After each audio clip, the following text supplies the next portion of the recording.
नमस्कार प्रिय विद्यार्थियों। हम जॉन लॉक के सैद्धांतिक दृष्टिकोण को क्रमशः देखते आ रहे हैं कि उनके द्वारा जो दिए गए विचार हैं वह किस तरह से लाभकारी हैं या हमें अध्ययन की दृष्टि से, अपने भविष्य निर्माण की दृष्टि से कितना उपयोगी हैं। आज हम लॉक के जो विचार राज्य के बारे में दिए गए हैं उनको देखते हैं। लॉक ने राज्य की उत्पत्ति सामाजिक समझौते के द्वारा मानी है। प्राकृतिक जीवन की असुविधाओं और कठिनाई को दूर करने के लिए एक इस तरह का कॉन्ट्रैक्ट करना आवश्यक रूप से उसका माध्यम जो राज्य के निर्माण की बात करता है।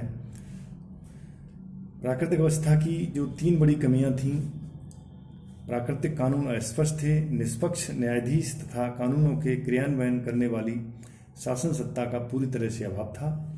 इन अभावों की पूर्ति करके व्यक्ति के जीवन, स्वतंत्रता और संपत्ति के अधिकारों को सुरक्षित बनाना ही राज्य का प्रधान लक्ष्य है। लॉक ने समझौते द्वारा निर्मित राज्य के 3 कार्य बताए।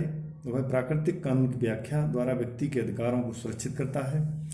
दूसरा, कानून को लागू करते हुए वह शासन का संचालन करता है। और तीसरा है कार्य विधायिका द्वारा बनाए गए कानूनों का उल्लंघन करने वाले अपराधियों को दंडित करना। इस तरह से 3 स्थितियों को बताया कि राज्य आज भी हम देखते हैं कार्यपालिका, व्यवस्थापिका, न्यायपालिका का जो वर्तमान स्वरूप है वह कहीं न कहीं इन्हीं को आधार मान करके बनाए गए हैं। इसमें हम देखते हैं कि राज्य के संबंध में जो उनके विचार हैं या उसकी जो विशेष तत्व हैं या उनकी जो विशेषताएं हैं उनको हम देखते हैं कि एक तो इन्होंने बताया कि राज्य है वह पूरी तरह से सहमति पर आधारित है। लोग मानते हैं कि समझौते में केवल उन्हीं व्यक्तियों को शामिल किया है जो समुदाय या राज्य निर्माण के संबंध में सहमत हैं। जो व्यक्ति राज्य में नहीं रहना चाहते वे अपनी प्राकृतिक अवस्था में पूर्ववत बने रहते हैं। इस प्रकार उन्होंने सर्वसम्मति द्वारा राज्य के निर्माण की बात कही है। अगला जो बिंदु है कि राज्य का प्रमुख उद्देश्य या उसका जो साधन है वह जन कल्याण का एकमात्र स्वरूप है। लॉक ने बताया है कि व्यक्ति को साध्य और राज्य को मात्र एक साधन की स्थिति के रूप में देखा जाए। राज्य व्यक्ति के लिए है, व्यक्ति राज्य के लिए नहीं। यानी इसमें व्यक्ति को सबसे ऊंचा स्थान दिया गया है और समुदाय की भलाई की बात कही गई है, गुड ऑफ द कम्युनिटी। यानी यह राज्य की जिम्मेदारी है, वह व्यक्ति के लिए मातहत है, व्यक्ति के लिए वह पूरी तरह से समर्पित है और उसे मैक्सिमम जो काम है वेलफेयर में करने चाहिए, क्योंकि वह श्रेष्ठता को जब ही प्राप्त होगा जब वह व्यक्ति के जीवन एवं स्वतंत्रता एवं उसकी संपत्ति के बारे में पूरी तरह से संरक्षा की भावना को संपादित करेगा। फिर इसमें अगला बिंदु आता है, राज्य को इन्होंने एक मर्यादा में, एक लिमिट में, एक इस तरह की सीमित अवस्था में माना है। बताते हैं कि लॉक का राज्य निरंकुश नहीं है क्योंकि वह बहुत सी सीमाओं से बंधा हुआ है। पहली सीमा तो उसमें यही है कि राज्य अपनी सत्ता जनता से ग्रहण नहीं करता। पहली सीमा तो यह है कि राज्य अपनी सत्ता जनता से ग्रहण करता है और दूसरी यह कि राज्य को यह सत्ता या अधिकार न्यास के रूप में कुछ विशेष उद्देश्यों की पूर्ति के लिए दिया जाता है। उनके अनुसार मनुष्यों द्वारा राज्य के निर्माण का उद्देश्य संपत्ति का संरक्षण है। राज्य तो एक उद्देश्य रूपी न्यास का संरक्षक ट्रस्टी है। ट्रस्ट और ट्रस्टी में यह भाग निहित है। सरकार की शक्तियां सीमित हैं और यदि सरकार ट्रस्ट की सीमाओं का उल्लंघन करती है तो समाज को अधिकार है कि वह सरकार को भंग कर दे। ये यहाँ एक लोकतांत्रिक प्रक्रिया का स्वरूप निकल के आता है। फिर उन्होंने एक ऐसे राज्य की बात कही है जो कानूनी दृष्टि से स्थापित हो, वैधानिक दर्जे से बना हुआ हो राज्य की जो अवधारणा है वह कानूनन वैधानिक लीगल दृष्टि से विधि के शासन को अपनाने वाली हो, मनमाने ढंग से शासन को करने वाली न होनी चाहिए। जहाँ मनुष्य अनिश्चित, अज्ञात एवं स्वेच्छाचारी इच्छा के अधीन रहते हैं, वहाँ उन्हें राजनीतिक स्वतंत्रता प्राप्त होना बड़ा ही दुष्कर कार्य है। इसलिए इन्होंने स्थायी कानूनों द्वारा वहाँ ज्ञात कानूनों के अज्ञात या जानी हुई जो पहचानी हुई जो स्थिति है उसके माध्यम से और एक वैधानिक दृष्टिकोण को अपने सैद्धांतिक दृष्टिकोण में लिया है। एवं अत्याचार जहाँ प्रारंभ हो जाता है, वेयर द लॉ एंड और टायरानी बिगिंस, यानी यहाँ कानून का समाप्त होना और अत्याचार का प्रारंभ होना, वहाँ लोग मानते हैं कि स्वविवेकी और संकटकालीन शक्तियों के प्रयोग को स्वीकार करता है, लेकिन उसका कथन है कि शक्तियाँ विधि के शासन की पूरक हैं, विकल्प नहीं। यानी विधि के शासन को प्रमुख स्थान दिया गया है। और इसी क्रम में उन्होंने राज्य को एक सहिष्णुतापूर्ण भरा हुआ स्वरूप दिया है कि वह टॉलरेंट स्थिति को राज्य प्राप्त हो तो वह जनता के हित में कार्य करेगा। एक धर्म सहिष्णु राज्य की बात करते हैं, यानी एक धर्म का यहाँ अर्थ है कार्य करने का निस्वार्थ भाव से दायित्व। वह राज्य सहिष्णुता के आधार पर संचालित हो, धार्मिक मामलों में हस्तक्षेप नहीं करता हो एवं विभिन्न धर्मों का आदर एवं पालन करने की व्यवस्था करता हो।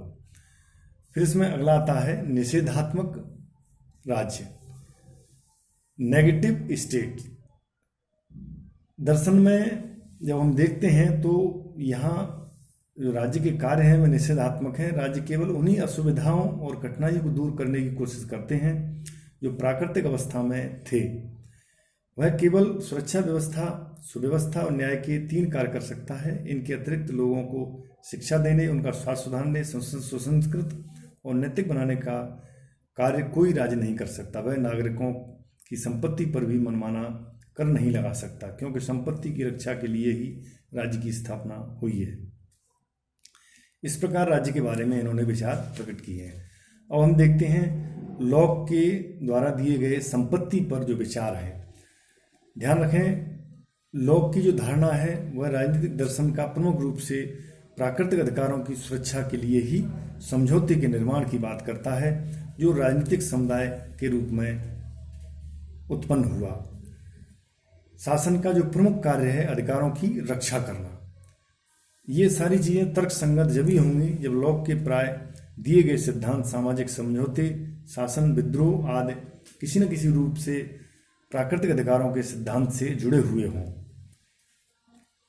हम देखते हैं यहाँ कि लॉक ने हर व्यक्ति के पास प्राकृतिक, कभी न छोड़े जाने वाले मूलभूत, जैसे नेचुरल, इनएलाइनेबल एंड फंडामेंटल अधिकार, जिन्हें कोई छू नहीं सकता, चाहे वह राज्य हो या कोई समाज या कोई व्यक्ति। संपत्ति के अंतर्गत हम देखते हैं कि वे मूल रूप से संपत्ति के अधिकार की धारणा का जो प्रयोग है वह संकुचित तथा व्यापक दोनों अर्थों में करते हैं। व्यापक अर्थ में संपत्ति से उनका तात्पर्य है जीवन, स्वतंत्रता और संपत्ति, और संकुचित अर्थ में संपत्ति के अधिकार का प्रयोग व्यक्तिगत संपत्ति के अर्थ में किया गया है। व्यक्तिगत भौतिक साधनों की जो आवश्यकता होती है या जीवन से संबंधित विभिन्न इस तरह की वस्तुओं की आवश्यकता, उसके लिए संपत्ति का संचित या उसको संधारण करना। लॉक ने संवैधानिक धारणा का उद्देश्य अपनी संपत्ति की हिफाजत से माना है। व्यक्ति का संपत्ति का अधिकार प्राकृतिक है तथा समाज एवं सरकार की स्थापना से पूर्व का है। कहीं लोग संपत्ति में केवल भूमि और सामान को शामिल करते हैं, व्यक्ति की जिंदगी और स्वतंत्रता को नहीं। कतिपय सीमा भी इनके द्वारा संपत्ति पर लगाई गई हैं। किसी को भी संपत्ति नष्ट करने का अधिकार नहीं है।